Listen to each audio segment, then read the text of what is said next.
Hi everyone, welcome to today's video. I'm going to be sharing some wavy hair tips with you guys, things that I wish I knew a long time ago, like earlier on when I first started styling my hair natural. If you're new, I would love if you would consider subscribing. My name is Tabitha and I do a lot of wavy, curly hair content on this channel, so definitely stick around if you are interested in that.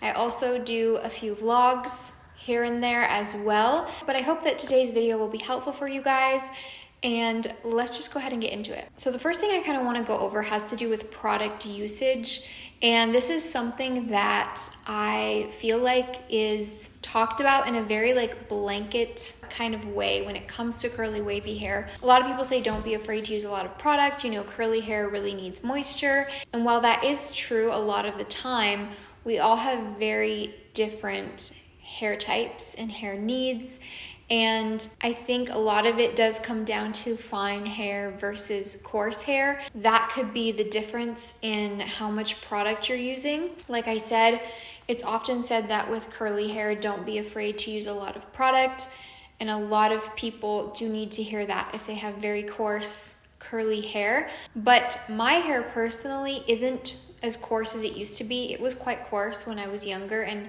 it's kind of become a little bit different as I've gotten older. Just like the texture of my hair has changed. It's sort of in the middle now. It's not fine at all by any means, but it's also not super coarse. And my hair is a lot more well moisturized now that I take so much better care of it than it used to be in the past when I didn't really take very good care of my hair. Also, during the times in my life when I had bleached hair, it wasn't as moisturized, so that factors into it. But now that my hair is pretty well moisturized, I can definitely notice that if I use too much product, especially moisturizing products, it will be over moisturized, or it will look way down and kind of stringy. That is one of the first things that I can tell I've applied too much product, is if my hair looks stringy.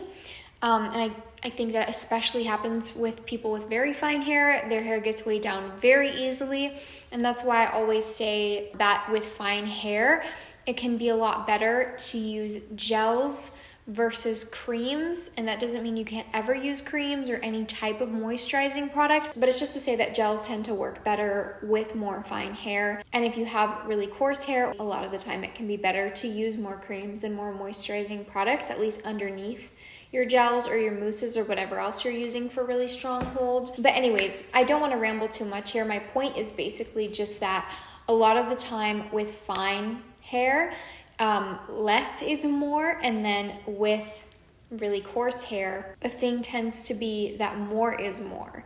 And obviously, like I said, other things factor into this. So if your hair is maybe really coarse, but it's not super curly, it's just has a slight wave to it, in that case, you might still not want to use too much product so that your waves don't get kind of stretched out.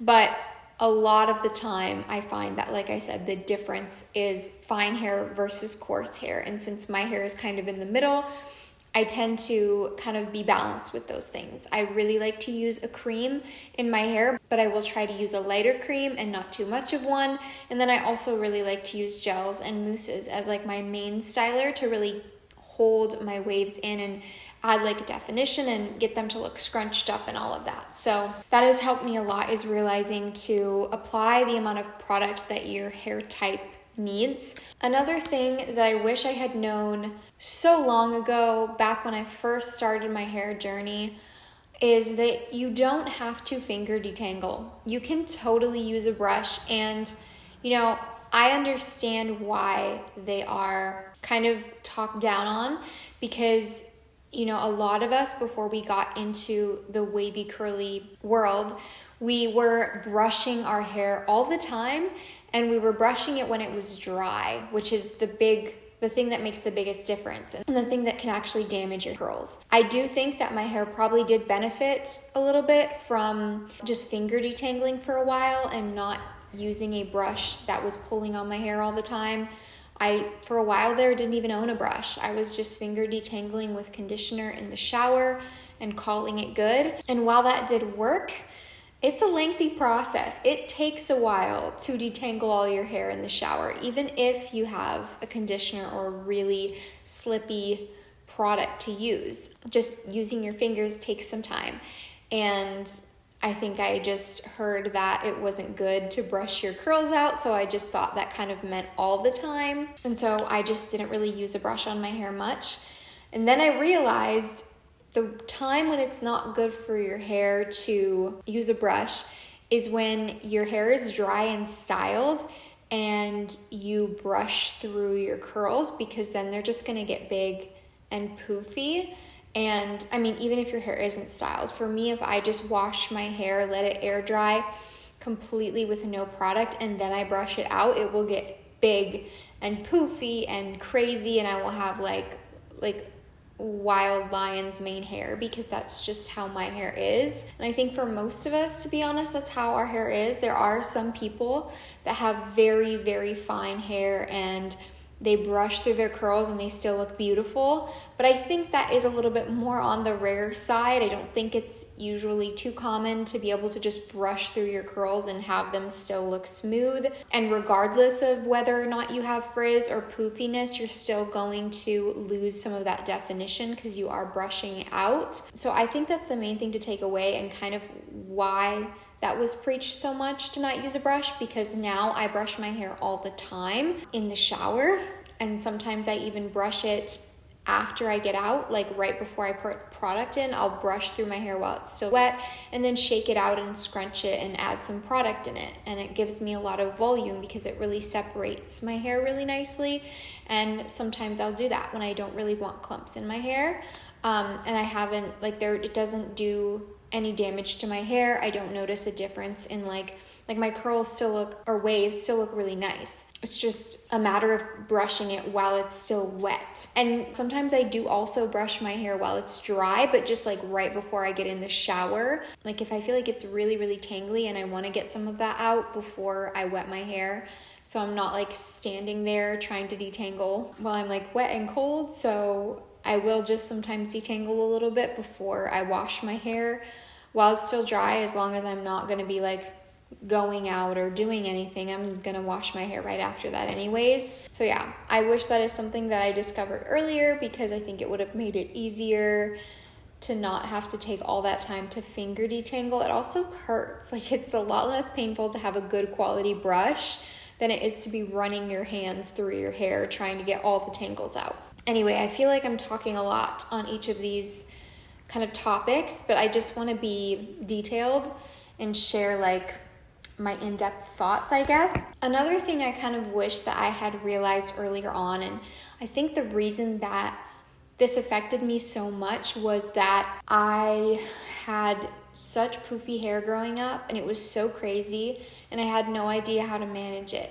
So it kind of traumatized me a little bit, for lack of a better word, to have frizz in my hair, because I always had frizz growing up, and it was like seen as the most awful thing, like especially because that was kind of the era of everyone just straightening their hair all the time, and everyone wanted smooth hair. Frizz was like the enemy. And I think I've realized over the course of time of wearing my hair natural that frizz is actually okay. It's not a bad thing. If you still have defined waves or curls, what's a little frizz, you know? As long as your hair isn't like completely unruly and you don't have any definition, I think it's just part of having textured hair to have a little bit of frizz in there. I don't think it's even a bad look. I honestly think it can add to like the look of big voluminous hair. I still think that really clumped, juicy waves and curls still look really pretty. Like I just think that people often really put a lot of emphasis on getting that look, and I think it is because of the fact that frizz is really looked down on, so people aren't really going for that like voluminous hair, which is totally fine. Like that's great if you want like super clumped hair, but I do think that, you know, volume and even some separation in your waves or curls looks really pretty too. And sometimes you do have a little bit more frizz with that look, but I don't think that frizz is a bad thing at all. So I know that some people naturally have it more than others. I don't tend to have too much frizz unless I'm in a lot of humidity. Since I've figured out how to take care of my hair, and my hair texture has changed a lot. Again, I know some people, no matter what they do, they just have a lot of frizz, and I understand not liking that if that's all you can like ever have, but I just don't think it should be as like looked down upon as it has been for so long, and I think a lot of people are realizing that in like recent years, so that's obviously a really good thing. But anyways, moving on to the next thing. This is something that I actually mentioned in a short that I did, kind of talking about like wavy hair mistakes a week or two ago. And I kind of wanted to touch on it a little bit more in this video, but I also want to do a fully dedicated video on techniques. So going into what I wanted to say about it, basically in my experience, usually technique beats product. So instead of always trying to use different products to get different results, a big thing can just be using a different technique or routine based on the result that you want. So, you know what, guys, it's getting really dark outside. I don't know why, it's like super cloudy suddenly. So I'm gonna turn some of these lights on because I feel like the lighting is just changing a lot. So give me a second. Okay, there we go. Back to what I was saying. I do still think that product makes a difference. You know, you can use different products to get different results, but a lot of the time it has more even to do with technique. If you want really clumped, smooth, juicy waves, like I was just talking about, you're gonna do a different routine than if you want really big, voluminous, fluffy hair. So like I said, I kind of want to do a video where I show you guys 2 different routines where I'm getting different results, and maybe even take it as far as to use the same products. We'll see about that, but I think that would be kind of cool because it would show how you can get different results with the same products by using a different technique, and like show you guys how to get clumps and then show you guys how to get like really big fluffy hair. So I might do a video on that. Let me know if you would want to see that. I think it'd be a really fun comparison video. And then I would go more in depth on how to do that. But I just think it would have been beneficial to know that a long time ago. I feel like I wasn't really aware of that as I am now. I think a lot of people tend to just think they need the right products when a lot of the time it's how you're using those products. So definitely something to keep in mind. But anyways, the last thing I want to talk about in this video is something that I think other people probably need to hear more than me. And it has to do with heat, using heat on your hair. Obviously, we all know that's not super great for your hair. It can damage your hair long term, especially if you're using a lot of heat on your hair. But I think we're taught in this kind of wavy curly community that it's like bad to ever use heat. And I'm sure I've talked about this before, that I don't think it's like gonna ruin your hair if you're using heat on your hair or straightening it sometimes or whatever. But I think it's important to say again, because a lot of people have this idea that their hair is gonna be super unhealthy if they ever straighten it. And the reason I said other people probably need to hear that more than me is because I personally don't use heat on my hair that often unless I have a special event or I'm traveling, because I do feel like if I have something going on over a few days' time, it does hold up better to heat style my hair. Natural waves and curls tend to take a little bit more work to keep them up over a few days' time, like keep them looking nice. You kind of have to refresh and like take product with you and all of that, whereas if I curl or straighten my hair, I can leave it alone. I don't really have to do anything to it and it will last like a week. So that is something that I do really like for those times, but other than that, most of the time, I don't really heat style my hair. I don't do it because I don't want to take the time to do it because it takes so long. That's the main thing for me. I have a lot of hair. It's very thick. I mean, it's not quite as thick as it used to be when I was younger, but it's still very thick. And it still takes forever to do all of it, to straighten or curl it. So that's kind of why I don't heat style my hair that often. It's not because I'm worried about the damage it's going to do. I think that's part of why it was so exciting for me when I discovered how to style my hair naturally, because I realized I could have my hair looking good. I could wear my hair down. I can't even tell you guys, for years, I wore my hair up in a ponytail, in a bun, in a braid, whatever, like 95% of the time, because I didn't want to take literally an hour or hour and a half. Sorry if the wind is really loud, you guys, it's kind of crazy out there.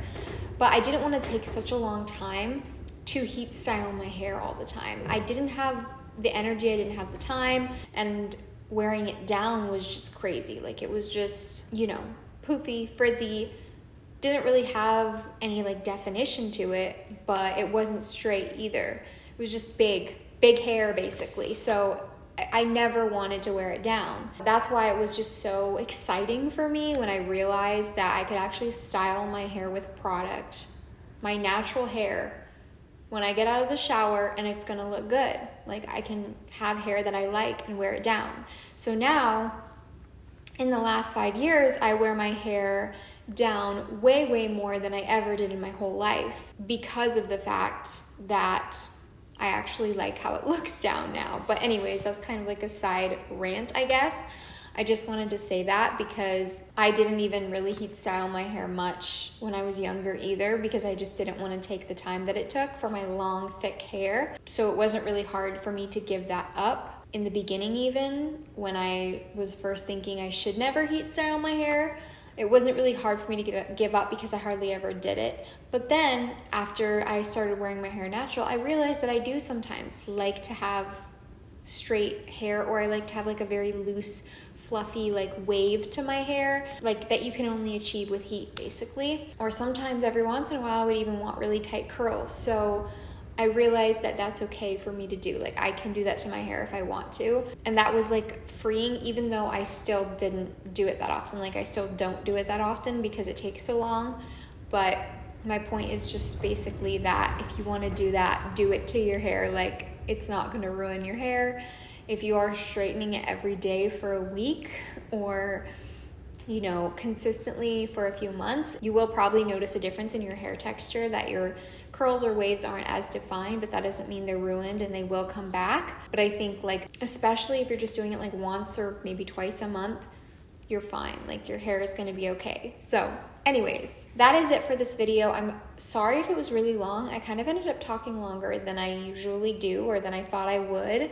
And I think it's just because I haven't been filming as much lately. So when I sit down to film, I can't stop talking, and it's kind of excessive. But I really hope that this video was helpful for you guys, or that you enjoyed it. Don't forget to subscribe, like I said, if you're new. Oh, and also don't forget to give this video a thumbs up. You can check out my Instagram and my TikTok and all of that in the description box down below. I have everything linked down there as always. So yeah, thanks so much for watching. That's going to be it for me today, and I will hopefully see you next time.